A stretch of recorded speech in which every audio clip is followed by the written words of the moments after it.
Hello and welcome to this episode of A Clean Bill of Wealth podcast. I'm your host, Galen Nuttall, and this podcast is all about supporting physicians, especially Canadian ones, in all areas of life, including finance, well-being, family, and practice. Now, a quick question before we hop on over to the episode. Are you working with an advisor and you're confused as to how they get paid and are left wondering if you're getting value for the fee that you are paying? If so, you are not alone, and I've got good news for you because I've got something for you. If you hop on over to GalenHelpsDocs.com, that's Galen helpsdocs.com because that's how my name is spelled, you can download a free service guide that spells out exactly what it's like to work with me, either on a fee-based basis or other ways. And I've got direct links to 2 videos that explain how fees work in general and my top tips on how to pick an advisor that's going to be a good fit for you. And you'll also be on my list to be the first to find out when I release a new podcast episode, YouTube video, or when I've scheduled a webinar for physicians and their partners. And while you're on the site, you can read up on how I support physicians with big decisions like how can I make the most of my corporation or am I on track for retirement? So thanks for checking that out. And be sure to go to GalenHelpsDocs.com to check out that guide and the links to those videos. And now on with the show.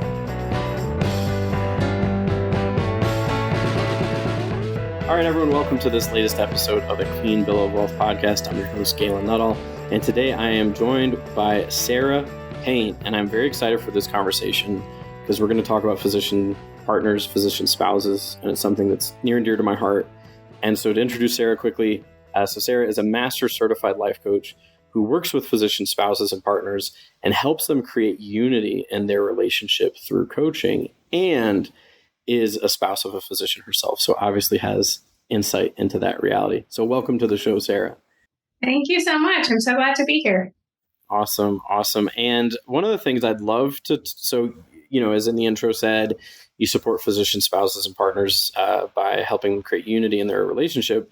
I'd love to hear a bit more about how you, what are the nuts and the bolts? Like, how does that go about more or less? Like, what is the way that you work with people? Or maybe an example of someone that you. Yeah, I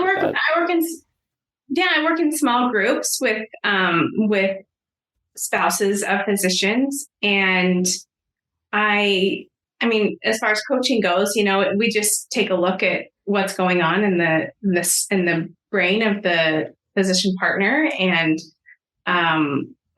help them get back on the same team, because we all got married because we want to be on the same team as our partner. Are we all partnered up and so that we could be on the same team and not work it or not, win at this imaginary game of whose life is hardest or who has the most things to do. And so I work in small groups with them, and I love it because they not only do they learn to stop doing that, but they also learn from one another. And it's just a really powerful experience for everyone. Mm-hmm. Yeah, definitely. And I'd love to hear, we'll talk a bit about what that looks like. And I mean, I'd love to talk a bit about some of the commonalities you see among physician spouses and partners, kind of themes that you see emerge. And before I do that, though, I want to make sure everyone is aware that Sara and I are holding a summit on Sunday, August 14th. At 7 a.m. Mountain Time, 9 a.m. Eastern Time, where it's live. I'm going to post the link as soon as we have the link to register to join in and have a live conversation around this topic. And obviously it's on Zoom. You can stay anonymous. You don't need to say anything if you don't want to say anything, but you can benefit live from the live interaction with Sara and another guest physician speaker, Annie Galley, who I've had on my podcast in the past, who's a physician coach as well. So I want to make sure we said that because it's certainly going to be in the text of the podcast wherever this is posted, but I want to make sure the listeners heard it as well. Now, you mentioned something pretty interesting about keeping score. Well, sorry. First thing was you get married, you want to be on the same team, obviously, or you get together, even if, if you're not married, but you've gotten together for a reason to work together towards a good life. And then I hear maybe some things happen along the way that people aren't prepared for, or maybe some things come up that they're not prepared for. And I heard you say something about keeping score. So what is that? And what are some of the things that kind of you see come up for the spouse? Yeah, I think that one thing, a lot of my clients, and of course not all physician and partners get together before they're through all their training, sure, but a lot of them do. And so there's this idea that we just have to push through until we finish training, right? Until we do school and residency and fellowship, and then things are going to get be amazing. Like then we'll get the pot of gold at the end of the rainbow. And that doesn't always happen, at least not in the way that we like fantasize it's going to happen. And even if you know, some of your listeners have married or become partners after the training is complete, there's still kind of like this, I don't want to say letdown, but this illusion that a lot of us have about what it's like to be married or have a partner who's a physician. And like, it's a little bit of a fantasy. There's one way that the media and television portrays being married to a doctor. And then there's another way that it actually is. And so I think oftentimes resentment creeps in because it's like, well, wait a second, like I didn't sign up for this forever. You're still working late. And so there's this dynamic where the partner feels like they're not getting what they need out of the relationship. And then the physician feels torn, right, between their job and their partner. And so that creates this tension and often resentment on both sides. But I, of course, am more familiar with the resentment on the side of the partner. So.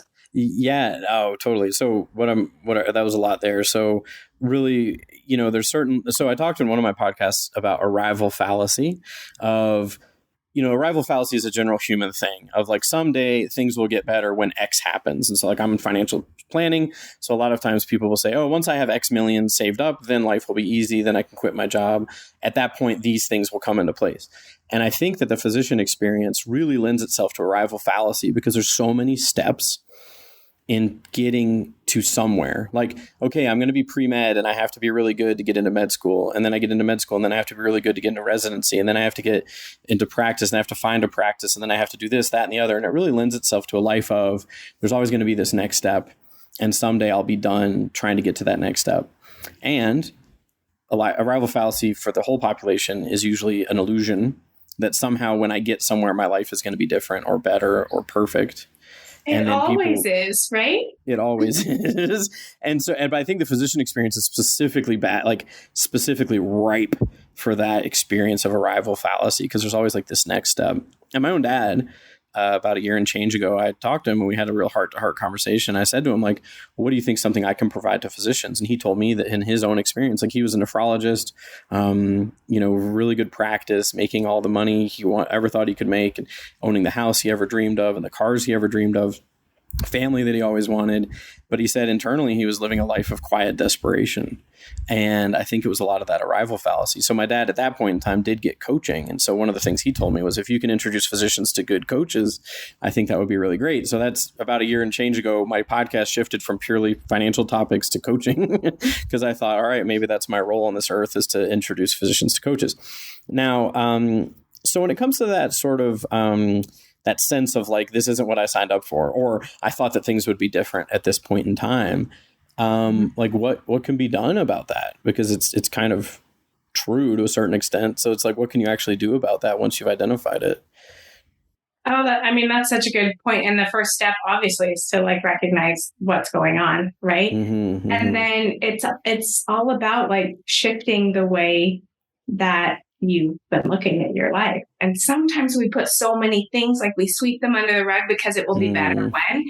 And it's about like, how about we take a look at those things that we've been putting off for so long and work on them together and become like equal partners in this relationship instead of, I often see with physician partnerships, like where we've got one physician and one non-physician, where there's like this pedestal idea where the physician is kind of put up on a pedestal, and even almost without even knowing it, the spouse is like, well, they're smarter. I could never do what they do. It's their money. I don't know if you hear that, but I hear that a lot. It's their money because they're the ones on the paycheck. And so it's about like, that's not good, of course, for the partner, but it's not good for the physician either, because you're not on an equal playing field then. And so it's about like recognizing where you're doing that and then not putting anyone on a pedestal, because the opposite is also true, right? Sometimes we look down on our partner and we're like, seriously, like they have their priorities all out of whack or whatever it is. And so it's about getting on the same team. Yeah, absolutely. Yeah. And I definitely see that, like, conscious or sometimes unconscious, it can happen where there's this element of, yes, it's the physician is knowledgeable, is smart. And they are, in some partnerships, if the physician is either the sole breadwinner or making vastly more than the other partner, it can be this thing of it's their money, it's not my money. And I mean, I think definitely one of the things, and I had a conversation with a friend of mine recently about this, and what really hit me in that conversation in part was like, and I get that, like, and I mean, even my own wife and I, neither of us are physician, but we've definitely taken turns being like the majority breadwinner just because of the way our life has worked. Like when we got married, I made more. Then I was a stay-at-home dad for 3 years, so she made more. Then I got a different job, and then she, like, it just keeps flip-flopping in our lives. And so I can totally get that, where you can fall into this pattern. Now, one of the things I was going to say, though, is like in the case of there being either a spouse that isn't working outside of the home or a spouse that or partner that is making less, there's an interesting, I had an interview with a New York Times bestselling author, Eve Rodsky, that talked about the value of what someone brings to the household that isn't defined monetarily. Because just because there is not a societal definition of, and just to use an example, when I was a stay-at-home dad, I was making dinner every night because my wife was working like night shifts, like 6 p.m. to 6 a.m. sometimes, and like crazy hours. So I was the one taking the kids to the library. I was the one doing the shopping. I was the one doing the laundry, all those things. I wasn't getting paid for it, but there's a monetary value to that. Not just monetary, obviously, but like in the sense of, if we had to pay someone to do it, we'd have to pay serious money for someone to do all that.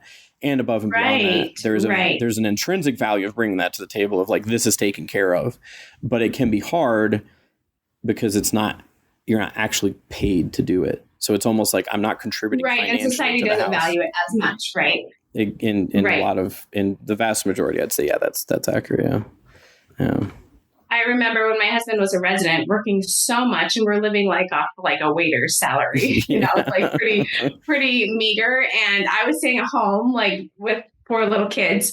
And one of his coworkers, who's single, said something to the effect of like, "Oh, my cleaning lady is coming tomorrow." And he said, he was telling me this story later on. He's like, my first impression was, number one, how do you afford a cleaning lady? Number two, like, cleaning lady, what? And he goes, and then I just paused and I said, I don't need a cleaning lady because you do everything. Like he came on me was just like, thank you so much for the contribution that you make, And that can be really, like, society doesn't always value it, but it doesn't value it in our home.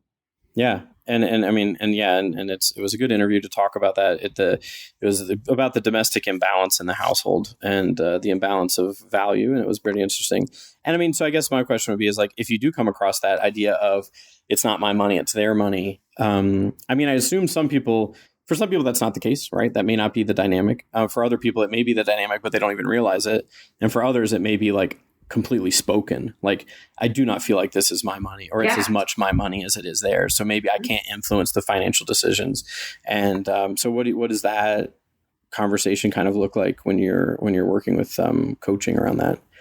Yeah, I mean, I would love to hear because you work with money, and so I'd love to hear what you have to say. But I think the first step is, number one, recognizing when they have it. And it doesn't usually sound like it's not my money, it's their money, but it will sound like, well, I have to ask them if it's okay. And of course, like, I'm all for like being on the same page with your partner as far as finances go, but like, it's interesting. Sometimes the wording can lend itself to like a parent-child relationship. Like, I have to get permission from them. And I think that's always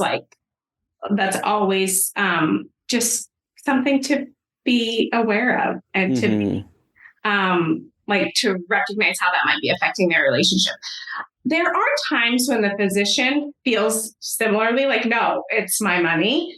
But I have found it like so rarely, so rarely when we really get down. It's actually the spouse that clings on to that more than the physician does. I got it. So we just work at like reframing that and like you of course you can always think that, but how is that affecting your marriage when you come from that parent-child dynamic with finances? So yeah, I got what do you see?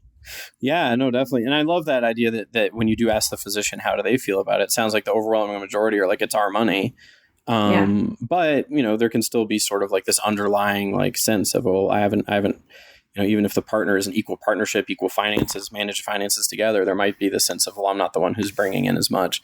I'd say like, it's an interesting question. Like, so I'm thinking like, as you were talking, I'm like kind of going through a Rolodex of clients to kind of think, okay, what does this look like?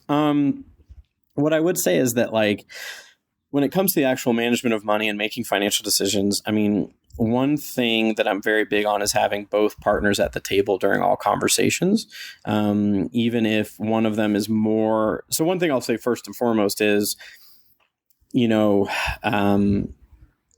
I've seen it all across the board where husband, wife, physician, non-physician, whatever it looks like, you never know who's going to be the one that's a little bit more or maybe much more attracted to the money conversation, or not the money conversation, but like the goals conversation. Because like in the work I do, I don't work a lot with like what's it called, budgeting or anything like that. Like I kind of have people come to me like, I'm going to assume you've got all that figured out, and you're going to come to me and tell me how much you can save every year, and I'm going to tell you if that's going to get you to where you want to be or not. So one of the things that makes my life easier is if there's someone in the car, and there are oftentimes people who don't want to talk that much about numbers, like numbers make them glaze over, or at least numbers that are presented in a very obscure, like spreadsheet graphic kind of like spreadsheet way. Oh my goodness. People will just glaze over, right? And in my industry, a lot of times we are encouraged to show spreadsheets to people to prove all sorts of things or whatever. And I used to be a teacher, so I'm like, I'm totally not going to do that because most people don't learn that way. So I start with different types of learners. Most people are visual learners, so I tend to default towards visual, big picture things, and then I drill down to the specifics later on. So what I'm getting at is like, even if I come across a couple where one might be more number oriented than the other, I find that I can usually have a conversation with both of them about where they see themselves in the future financially and what they want to achieve in the future financially. And sometimes it's the physician that's very into the finances. Sometimes it's the spouse. Sometimes it's neither. You never know. It's more of a personality thing. But I will say that it probably would be valuable for me to have a bit of a conversation around, when we're setting goals, I should be cognizant of like, are these goals really both people's goals, or is there any potential that the partner feels like they can't have as much of a say in the goal as if they're not earning as much, or if they don't sense it's their money, right? Because I could end up designing a life for more like if there is that dynamic of, oh, it's not my money, I could accidentally default to, well, the person who's making the money is going to decide how this goes. But I try really hard to make sure both people have an equal voice in the conversation. I rarely meet with one spouse and not the one partner and not the other, because so many of the conversations we have are so critical to everything that I want both of them there. And sometimes people say like, well, I don't really like numbers. I don't like spreadsheets. I'm like, well, don't worry. We're not even going to talk about, like, certainly in the first meeting, we don't talk about spreadsheets or numbers at all. It's very much a overarching, like, what's important in your life and what are you passionate about conversation. But definitely something for me to reflect on when I'm having these conversations. Yeah, I think as you were talking and as I was reflecting as well, I think it's not even about like, do we keep score or do we not? Are we on the same page or are we not? It's just noticing when we aren't. It's like recognizing, oh, in this area, we're such good team players. And then this other area, we maybe aren't so much. And how can we build off of what we're doing well and do it in this way, in the finances in a different way, or in parenting in a different way. Yeah. And so I don't want to give the impression that like, oh, I either see marriages where they keep score or they don't. It's more about like, oh, let's uncover the places and then just take a look at them. Yeah, the keeping score side, I'm more going to talk about my own marriage because I have more insight into it. But definitely, like, my wife and I took on a couple years ago now, looking at how we were doing things in the household and why we were doing it a certain way and why we were doing it that way, because we never had like this open conversation about what our expectations were. It's kind of like, what is your expectation about who's going to cook dinner and how often? What's your expectation about who's going to take the kids to school and how often? Or like, really figuring out what the expectations were. And, we'd been married for like, I don't know, 12 plus years by the time we finally had this sort of nuts and bolts conversation of like, what are the expectations? And it's funny because no one ever really sat us down to have this conversation until then. And I'm glad we had it because it was very eye-opening. Yeah. Like there were a lot of things that are very important to my wife that aren't important to me at all. And so we had to figure out how we were going to manage that. Like, things like, just as an example, the way I do dishes is I prefer to have them pile up all day and then I just do them all at once. And my wife hates that because, where she used to work at the time, especially where she used to work, she could actually see the dirty dishes all day long. And my wife is very much more, she's neat. She's far neater than I am. So she's like, I like tackling them as we go. And I'm like, well, I feel like that's really inefficient. I'd rather just do it all at once, put on a podcast, do my thing. So we had to talk about that and be like, okay, how are we going to manage this? I'm like, well, if I put them in the sink and you can't see them, is at least that like a way to like, we had to talk about it. And it was a very, and what I really got from that conversation was how important that conversation. It sounds silly, dishes, like it sounds silly, but it really made a difference, and how it really made a difference. But you could be talking about dishes, or you could be talking about like something that someone would say is far greater. The fact that you are willing to like talk about it together and hear each other out and each other's like preferences, like that's everything. Yeah, that's you working on the same team. Even if you disagree about how to, score the goal, if we're using the team analogy, Yeah. Well, I give her all the credit for it because she was like, she read up on this whole thing of like talking about how we distribute things, but not everyone has that catalyst in their lives, which is why I love coaches so much, because a lot of times, like I currently have a coach, I'm also being trained as a coach. So like, I love having that third party sort of view on my world that can uncover things that I'm not going to see. Because a lot of times I find, so like physicians are usually highly driven, intelligent people that know a ton, about a subject. And so sometimes I find that they can feel like, oh, I need to figure this all out myself. And which is why I really love introducing good coaches, is because, you get stuck. I know I get stuck in my own head thinking I'm going to solve this problem or I'm going to figure this out on my own. And I'll get stuck in a pattern forever. And like a half-hour call with my coach, or even less sometimes, will just like, boom, like completely shift and show me a path forward that I was never going to discover on my own. So I can only imagine that you provide that like sort of catalyst or that third. Thank you for saying that. It is great to have somebody on the outside that can just look at your life objectively, right? Which is what coaching is. And I had to laugh when you were talking about physicians having to figure things out. And for so long they had to, right? And they did, and it worked so well. And then, I mean, we all know physicians are the worst patients in the world, right? So like when it comes to health things, they just like have this idea, well, I should figure this out on my own, right? Yeah. So I tease my husband all the time. I'm like, you would be so mad at your patient if they come in for something like this, Oh yeah, no, my dad, he's funny. So it works really well till it doesn't. Yeah, no, my dad's really funny he's a terrible patient, that's for sure. And he recognizes it too. He's like, I know I'm a terrible patient and everything, and trying to figure it all out, and like the whole doctor heal thyself kind of thing. But yeah, no, I think it's great. And I guess one thing I'd love to know is like, if there was an aha moment that had you really something kind of click in your life where you're like, oh wow, this is really something that I could take on, is like supporting physician partners in my life. Yeah, I mean, not to get too like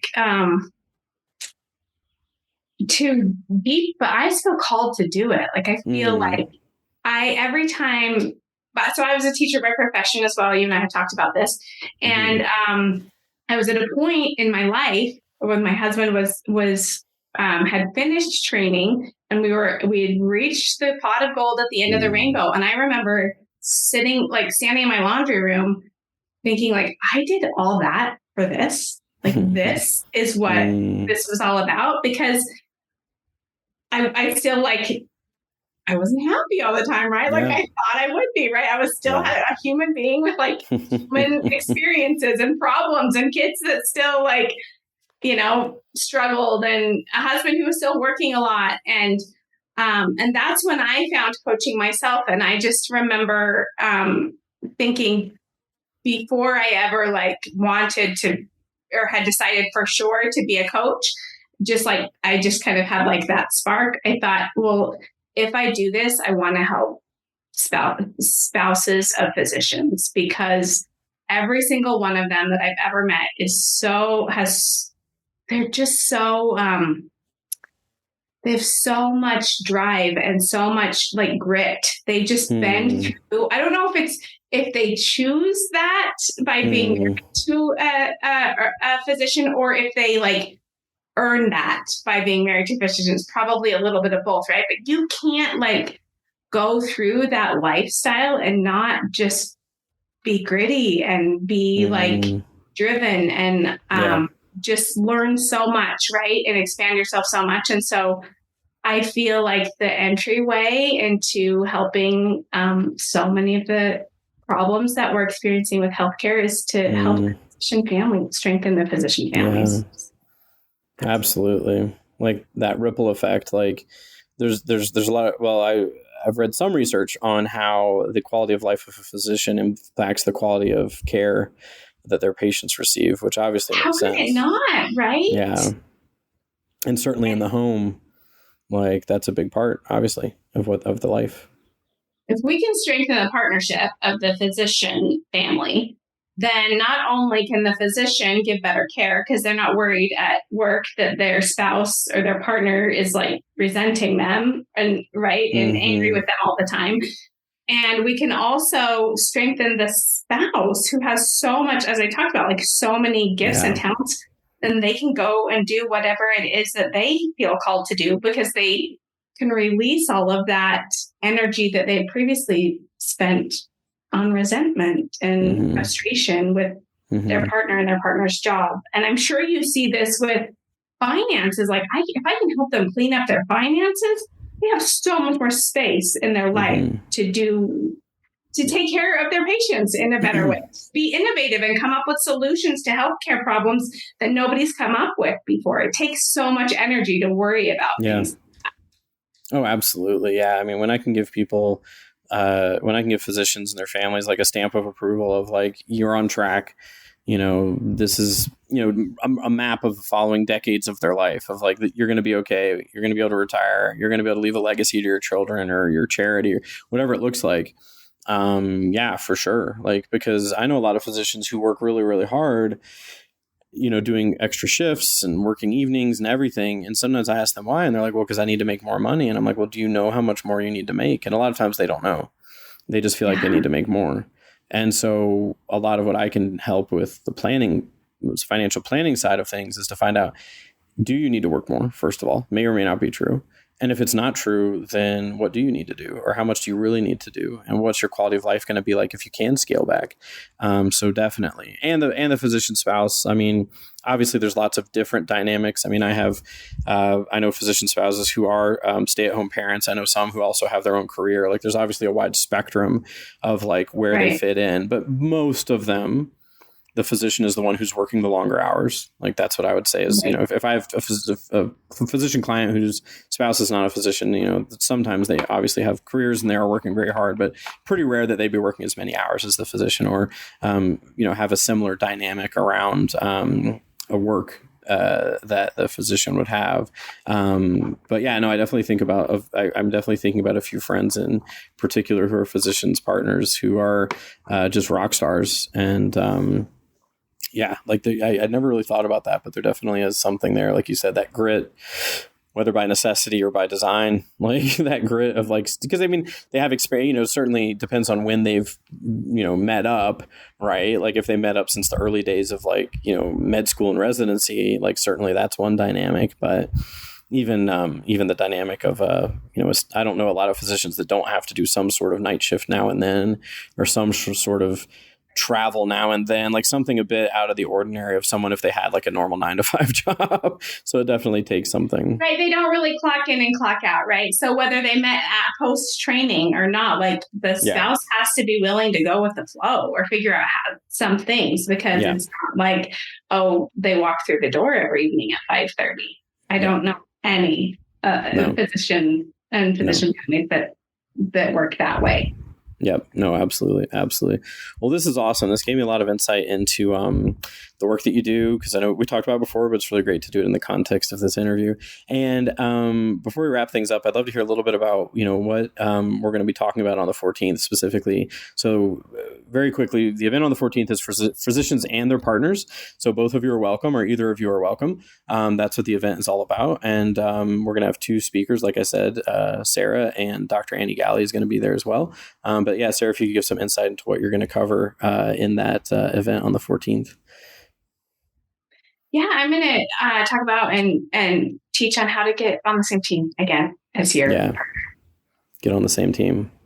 I love it. And where's the best place for people to find out more about the work that you do? sarapayne.com, no H.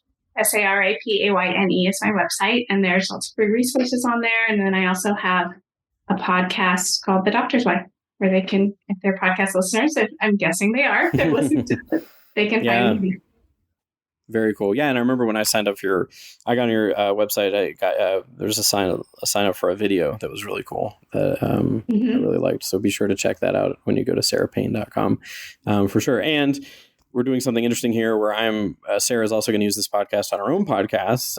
It's like we're multitasking here where I'm interviewing you for my podcast. We're also going to share it on yours. Yeah, so tell my listeners where they can find you. Exactly. So for anyone who is one of your listeners that doesn't know, so I'm a certified financial planner in Canada. I work with physicians across Canada with financial planning. And the best way to find out about the work I do is GalenNuttall.com. So that's not it. That's my old website. It's GalenHelpsDocs.com. So GALEN helpsdocs.com. And there's links there to my podcast, A Clean Bill of Wealth, as well as a download to look at the different ways that people can work with me, either on a fee-based basis or otherwise. So GalenHelpsDocs.com is my website. Changed it a bit ago and the old one popped up there, but yeah. Awesome. Cool. Well, thank you. Put that in my channel. Awesome. Thank you so much. Yeah, the Galen Helps Docs one, not the old one. But yeah, no, I really appreciate it. This was really awesome. Yeah, thanks for having me. Awesome. Take care. Thanks so much for having joined me on this episode of A Clean Bill of Wealth podcast. I truly appreciate you taking the time to listen in. It really warms my heart when I see the number of listens go up. And feel free to scroll through all the other episodes where I've interviewed different amazing people and getting their insight into the lives of physicians and how they support them. And if you're left wondering anything around your financial plan, whether you're making the most of your corporation, if you're getting value for the fees that you're paying for your existing advisors, head on over to GalenHelpsDocs.com. That's GALEN helpsdocs.com to download my free service guide and get links to the videos where I explain exactly how fees work in Canada and tips for picking an advisor that's going to work for you. Thanks again for joining me, and I'll see you on the next episode.